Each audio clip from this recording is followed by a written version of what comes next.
and it's where you track uh, your registrants. But again, long-term ang purpose ng CRM na yung registrants mo ngayon and their behavior towards your content until they opt out. Okay. Ang ganda. So personally for you would opt not to go for for at least because of the audience that you have in mind, you would go for not a social stream, but rather a platform that would allow for you to capture certain details.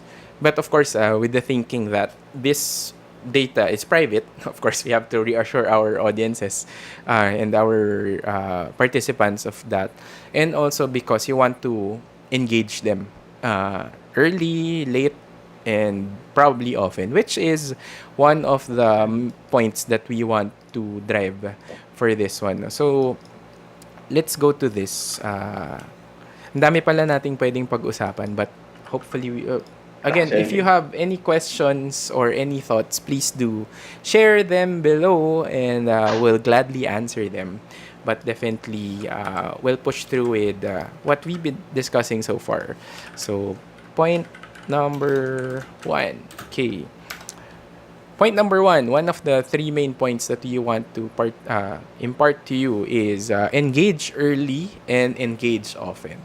No, and I made a mistake for this one because this webinar was actually, or not a webinar. This episode of Uptakes was just promoted 2 days. No, part naman kasi ng objective ko is really building a library of videos, but in a more ideal setting, I would have promoted this and created the link for this ahead of time, and then just make sure that people get reminded of these things, at least for this one. Ikaw, dudes, ano yung where is this idea coming from? And I think you gave an anecdote earlier for this. Engage early and engage often. Oh, engage early and engage often kasi you have to prepare your audiences for the experience of the conference. And because you can't have a physical touch base with them, you have to engage with them through your email and chat as early as you can. So by the time of the conference, they are ready to engage with you as well, ready to participate in your questions or in your Q&A sessions and like that. Also, by engage early, consider din natin because people who see your conference title have different expectations in mind. If you engage with them early, you get to ask them what are they expecting in your conference, and you make it more valuable to them.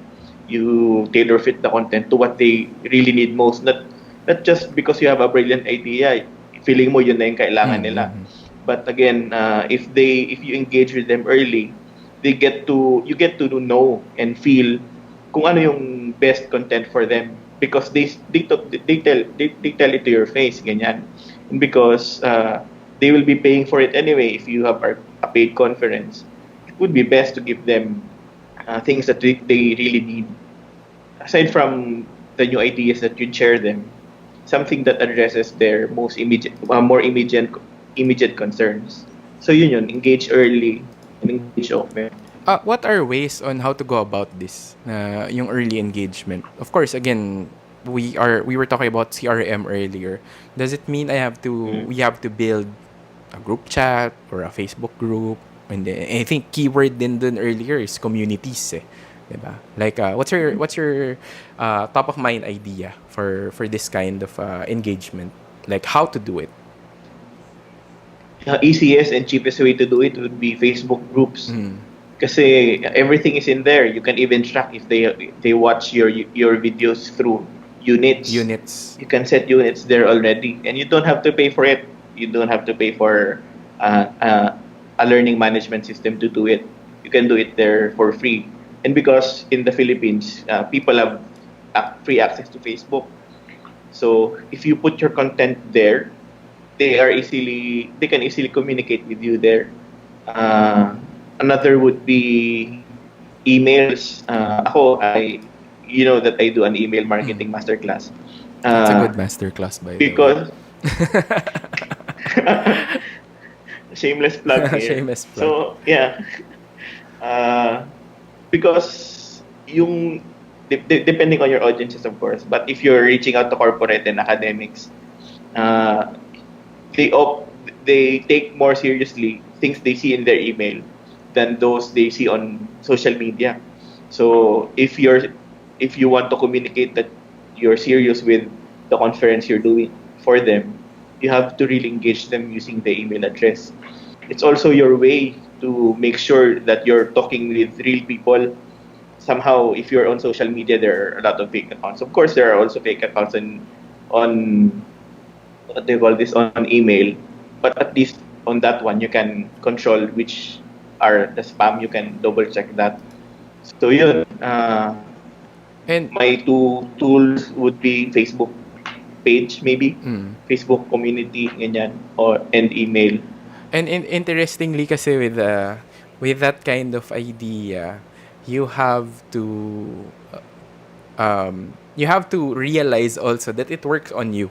Parang feeling mo kasi if you create these lists, and mababa yung translation niya for yourself, you probably should look back and see if how many of these emails you've actually opened in your email inbox.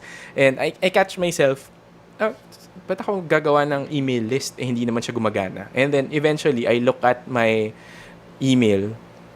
Oo nga, no, nag-open nga ako kapag maganda yung headline, kapag maganda yung body, ganun.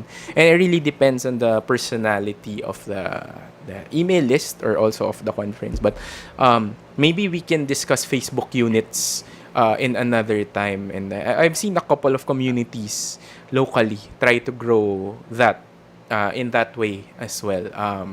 But of course, there are certain aspects that are still difficult, like for example, video production, diba? Because again, we are at the mercy of the medium.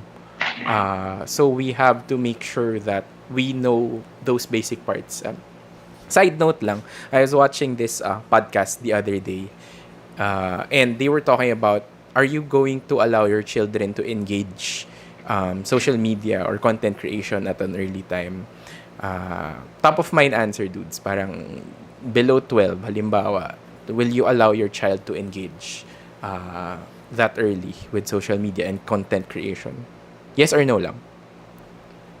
Sorry, YouTube. content creation, YouTube, yes. Content consumption, ano yan? Monitored. Monitored. So content creation, yes. Content consumption, monitored. Point that I'm driving is, agree naman ako dun. Content creation, yes.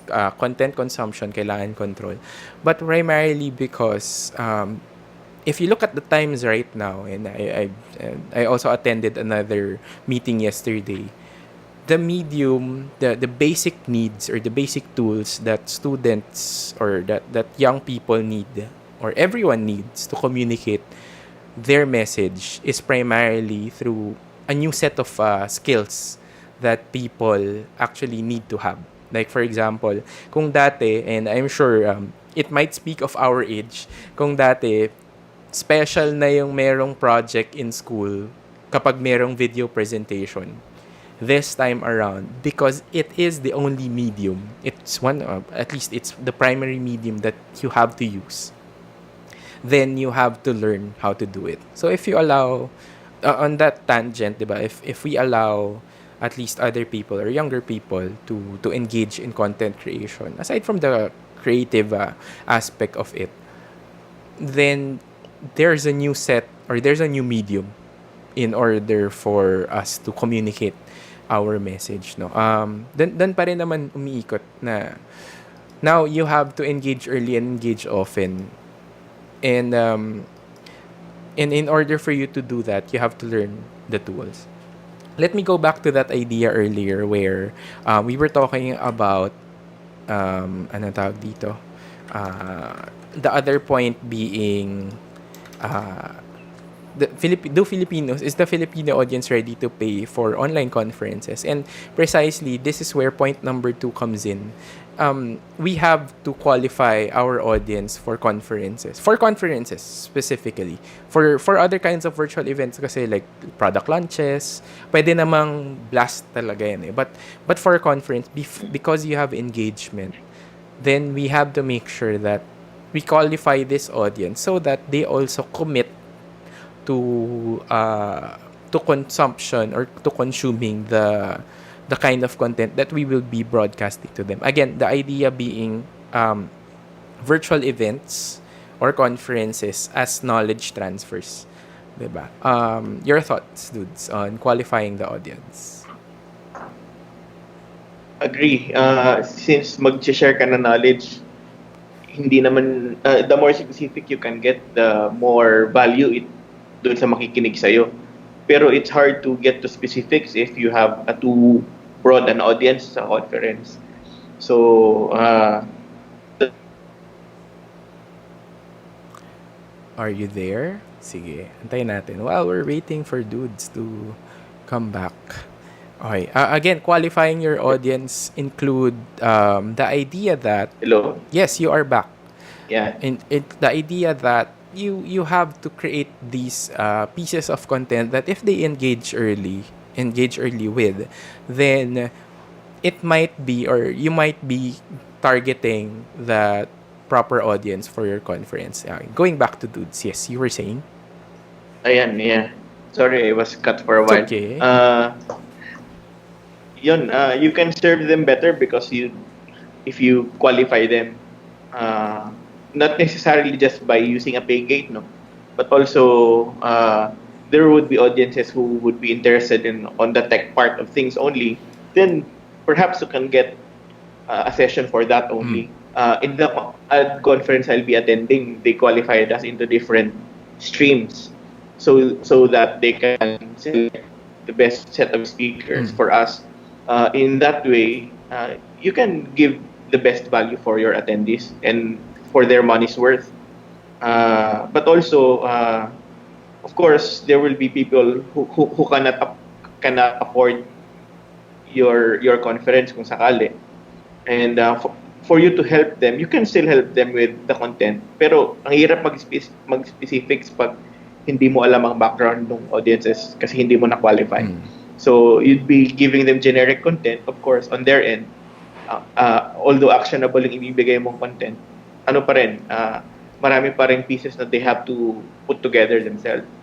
So, you have to best serve the audiences that you have to give them the value of their time and their money. You have to qualify your audiences. Interestingly, bigla akong kinakabahan kasi you're introducing other things from merong streams. Hala, bago na namang iisipin to. Ibig sabihin ba nito, 2 or 3 yung Facebook stream na pinapaandar natin? Again, with the idea that, are you using the right platform? Maybe there's also 0.2.5 siguro or 0.5. Maybe because of living in this virtual space, we have to also put in the time investment and I guess the financial investment to figure out if it actually works for us, if the tools actually work for us.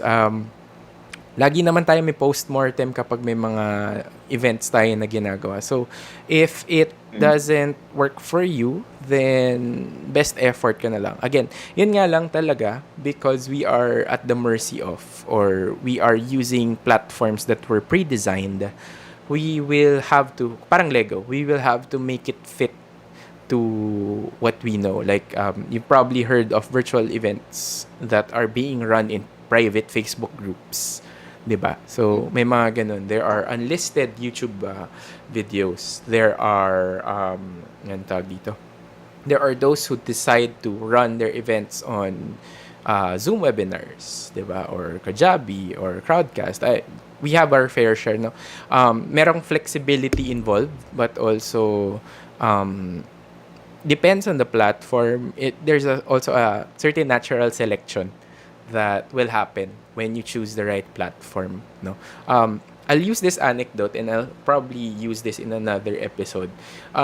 Think of your unpaid conference, or sorry, think of your venue as these two things. No, number two. Let's start with number two. Yeah, if you have a gated event, pay gate siya, then you qualified your audience, which is point number two. You've qualified your audience. But if you decide to run your virtual event or conference in a social media platform or in a platform that would allow people to register, pero mataas yung fall off, then imagine this as your television in the mall, in an appliance store, tapos may magandang movie doon. And people can just drop by and leave when they need to or when they want to. So, think of it, you have to consider that when you are planning these things. Now, after you've qualified your audience, and these are the people you already know who want to have something to learn, then point number three being, yeah, we work towards having a key takeaway from that particular event. And ano ba? Doon sa mga na-organize mo, dude, so far, what was the feedback, or like, how do you make sure that you deliver this key takeaway? Ako konti. Doon tayo sa key takeaway, no? Yeah. How do you make sure that a key takeaway, or how do you plan on deciding on this key takeaway for the virtual events that you hold? Right. Often, because in the Philippine setting, the common webinars that we have, or our common idea of attending conferences, and online or not, is to get as much content as we want. But with that mindset, we tend to jump pack the conference with a lot of things, diba? Because we can, because they are there physically. But if you're on virtual, you have to you have to focus on the key takeaways, or else they won't take away anything at all. They'll just somehow hindi pare-parehas yung makukuha ng audiences mo. Parang mishmash, halo-halo. Pag tinanong mong audiences mo kung ano yung conference mo, they will be saying different things. But if you focus on key takeaways, and perhaps 3 or 5, make the content more digestible at mas madaling i-take in, mas madaling tandaan. You would also encourage na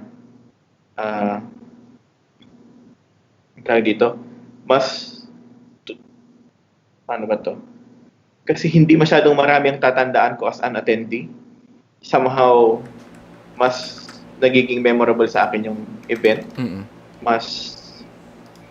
Yun, parang ganun, na contain somehow yung idea nila of the event.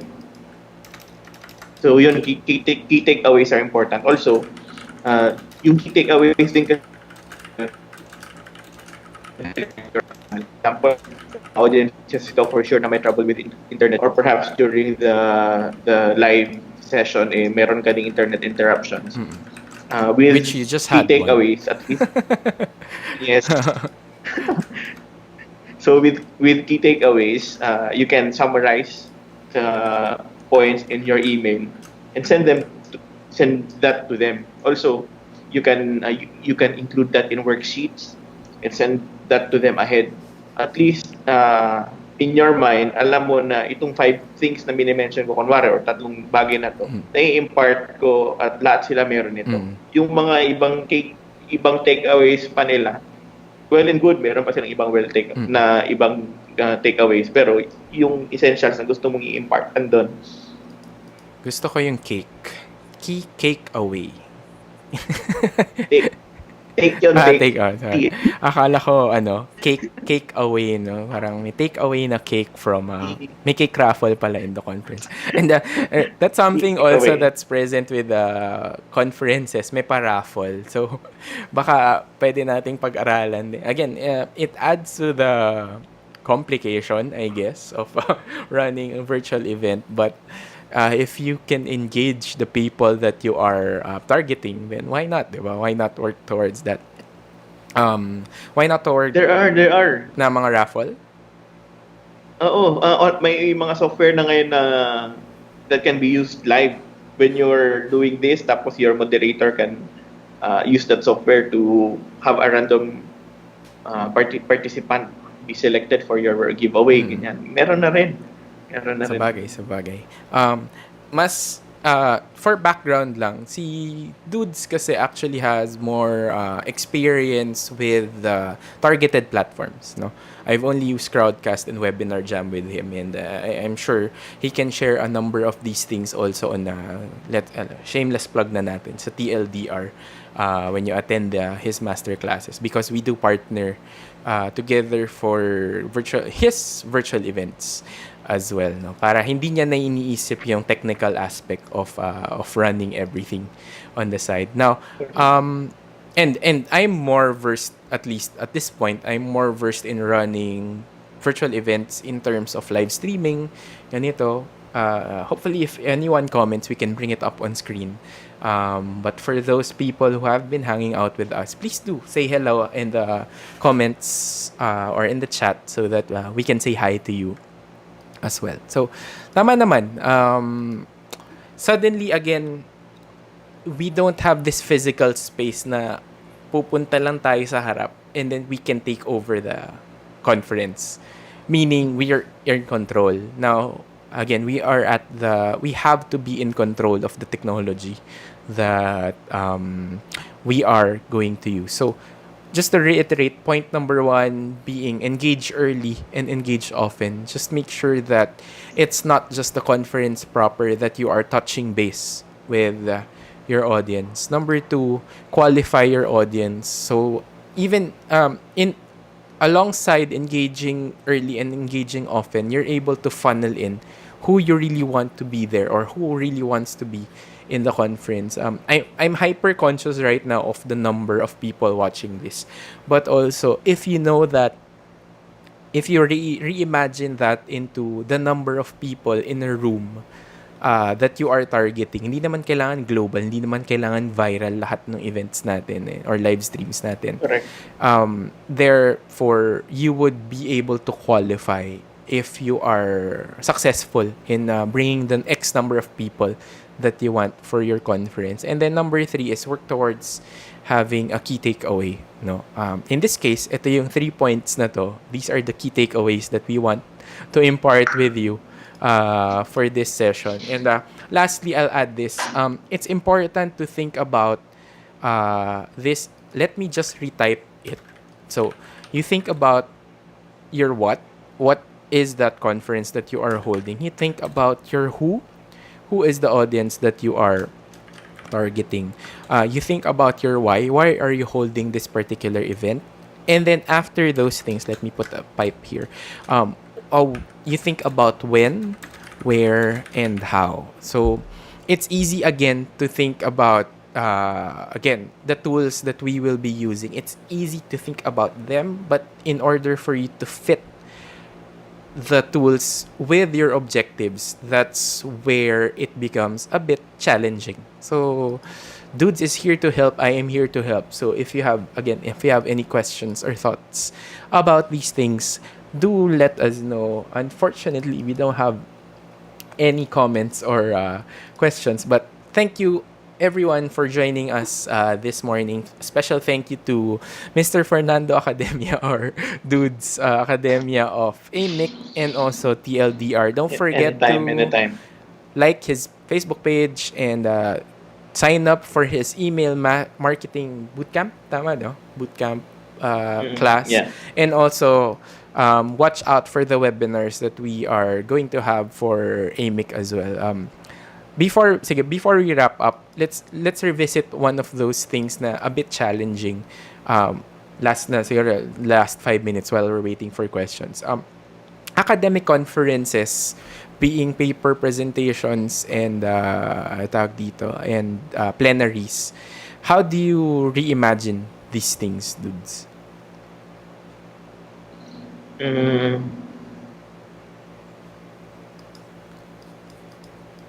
Yeah, yesterday I mentioned na medyo tricky ito kasi you have to pag academic conferences, maraming paper presentations. Daming logistics. And each... daming moving parts. Maraming moving parts, exactly. Kunwari, yung parallel sessions mo, for example, 10. Tapos, kailangan mo nang may Q&A in a particular... Sa kada isa, may Q&A, so may audience participation. So, you have to make 10 conference rooms online for them. So, that's a bit tricky, especially if you're in the Philippines. Your bandwidth is cannot hold up maintaining 10 parallel sessions altogether, no? So yeah, that's one thing. Pag translate yung academic conference, that may be a trouble. Another thing would be because pag physical conference, the question and answer is much dynamic, especially real time for Filipinos, and mas dynamic, and there's the power play going on, and the facial expressions of people who are watching your presentation. Totoo, it's really there. So you can validate or invalidate what's in yung sinasabi mo along the way to make sure, yung ganun ba? And of course, pag nasa online kasi, even if you say that they are online, you're not sure if they are really participating when you share the paper. So I think there would be much challenge in getting good feedback from the community if you're presenting your paper. So yung logistics na ganun. Also, you have to get a lot of people to manage your chat boxes. Mga ganyan. And yun siguro. With that in mind, suddenly my biggest suggestion is really reconfiguring it. Parang you don't maybe not have 10 parallel sessions. Maybe have an academic conference with presentations over a longer period of time. Not necessarily one weekend, 'di ba? Kasi di kaya screen time, spread out. So maybe that's also a key takeaway that we have to consider this in this day and age.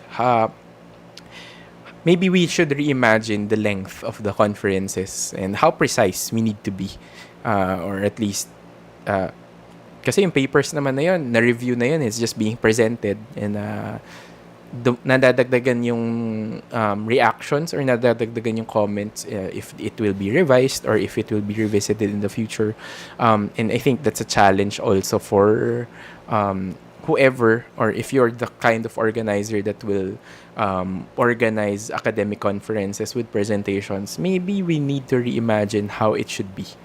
Diba? And I've seen attempts as well, but does it, or is it effective? We will know, much like how the vaccine is coming into our lives, we will know if the adjustments that we make for our events are effective for our specific audiences. Okay, and I think that's it. That's the... Sorry, you wanted to wrap up with something, dudes? Or parting shots? Sige, parting na lang. Some of these are related sa takeaways. Mm-hmm. Doon sa engage, iba ang announce sa engage, okay? Mm-hmm. So, pag announce often, iba yon. Iba yung engage often. So, you just don't make one-way emails. You engage, meaning you get them to talk to you. You get their feedback and you consider it and you put value to it kasi kada feedback na pupunta sa'yo, raw data yun. So, engage. Tapos, doon sa qualify, baka iniisip nila pang ano lang siya. Doon sa qualify, hindi mo kinukuha yung data para lang may data ka.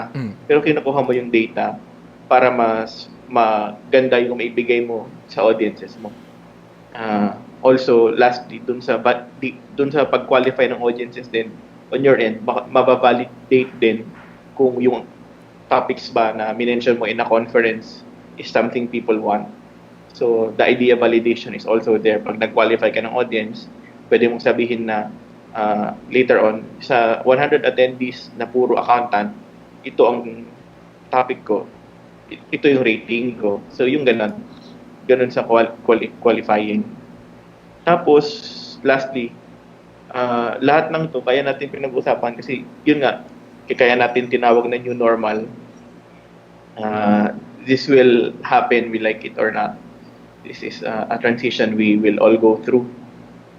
Things we know to be effective in the events that we hold before may or may not be effective anymore. So learning technology uh, is a must na, not anymore optional for just for the people. Kasi may makukuha ka namang tao to get to do things for you, but again, there's a part that you should learn on your own. So And ayun, also go ahead. uh, Sorry. Finish your thought. lastly, hindi naman to shame, well, parang plug na rin to. Pero Go ahead. if Don't you worry about are it. if you don't have have the know-how to do your events and conferences online, be prepared to pay for people who will do it for you, because the learning curve is ano Steep. iba talaga ang learning curve steep ang learning curve dito. So just because you know how to use Zoom, madali na lang mag-conference ulit. There's a lot of moving parts, like in a regular conference, pero ngayon mostly behind the screen. So dati hindi mo naman iniisip ang internet bandwidth, ngayon iniisip mo na siya. Dati ang mindset mo lang interaction, pero pag ang audiences mo walang bandwidth, hindi ka pwedeng magpa-interact ng live, yung ganun. Di na natin iniisip yung merienda. Yun na lang yung... Hindi na natin iniisip yung merienda ngayon. Tsaka yung iced tea. Ang iniisip mo lang ngayon, mag-data ka ako, 1 gig na to, yung mga ganyan. Correct. So, yun lang siguro. Ayan. So, shucks. Okay. But point being, of course, it's a difficult task ahead, but of course, there's a certain investment that we have to make as well. If we are willing to put in the money for venues and technology on site, maybe I guess for being very harsh, why are we pulling back? Although again, being sensitive that it's the time of the pandemic, why is it that we don't find the time and the financial resources to make our events online better by putting in time and effort and also financial resources to make it better, di ba? May kuya ka nga na nagpapaandar ng audio mixer during an event. But this time around, di ba, parang there should be people running the events or at least helping you out with the technical aspects of your event, which is something that is a very shameless plug at this point. We allow for you to focus on your content and intent. So, dudes can help you out with your content as well. Ako naman, mostly for technical assistance. So, if you found this session or if you found this episode of Uptakes very helpful, or if you have further questions and comments, please do send us private messages or emails. We'll provide them for you in the description. Again, thank you everyone for joining and tuning in. Special thanks to Mr. Dudes Academia for joining Uptakes today of Mr. Dudes Academia of AMIC and also TLDR. If you have anything in mind, let me just wrap this up. If you have anything in mind, just drop a message in our social media channels or email addresses. Don't forget to visit facebook.com/upstreammediaph or Instagram, on Facebook, and also on Instagram on the same social media handle, and also visit TLDR for your email marketing needs. Do join us again next week for the next episode of Uptakes as we bring you more ideas, concepts, news in and around live streaming. Again, thank you, dudes, and see you next week. Bye, guys. Bye, guys.